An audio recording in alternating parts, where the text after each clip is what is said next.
Nwunye gọvanọ anyị bụ Oriakụ na Soludo akọwago n'obodo ọbụla na-enepụ anya na mkpa ọ dị na-azụlite ụmụaka na ndị ahụ n'ọdịnihu ha anaghị adịcha mma. Oriakụ Soludo kwupụtara nke oge ndị Policing Explorer Chapel Anambra State Command bịara akpọtụrụ ya na Governors Lodge dị n'Amawbia. Daa na eze ikwe wetara anyị akụkọ a.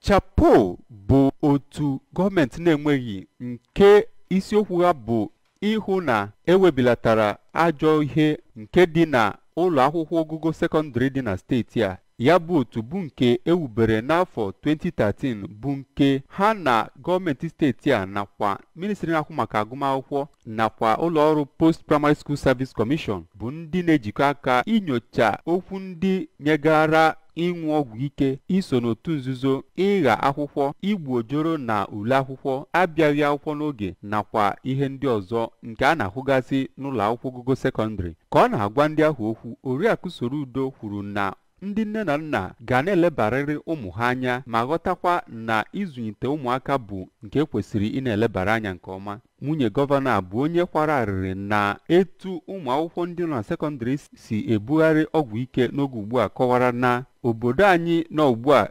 ga-awaliterịrị n'ihi na obodo ọbụla nke anaghị elebara ụmụ ha anya bụ nke ọganiru ya ama mbịa nke ọma. O kenere ndị Chapel ahụ nke nọ na Anambra steeti a maka ụtụ ihe ha na-atụnye iji wee hụ na ewechighatara usoro na-aga nke ọma n'ebe ụmụ akwụkwọ ndị sekọndịrị nọ, ma kọwaa na ọchịchị dị ya bụ nke na-eleba anya na okwu ndị metụtara ụmụ ntorobịa. Na mbụ n'okwu ya ka onye kọmandant nke ya bụ Chapel, Maazị Joseph Ekwunife, kwuru na ya bụ otu bụ nke gagoro usoro dị iche iche iji wee hụ na ha webilatara ụmụ ajọ ihe ahụ ụmụ akwụkwọ na-emegasị na steeti a. Ọ kọwara Oriakụ Soludo dịka onye nwere obi ọmịiko na iweta n'ebe ọ metụtara iweta ihe ga-adịrị ụmụ nwaanyị na ụmụaka mma, na ọ bụ ya mere ya bụ otu ji wee gbakwuru ya ka ha kpakọọ aro ọnụ.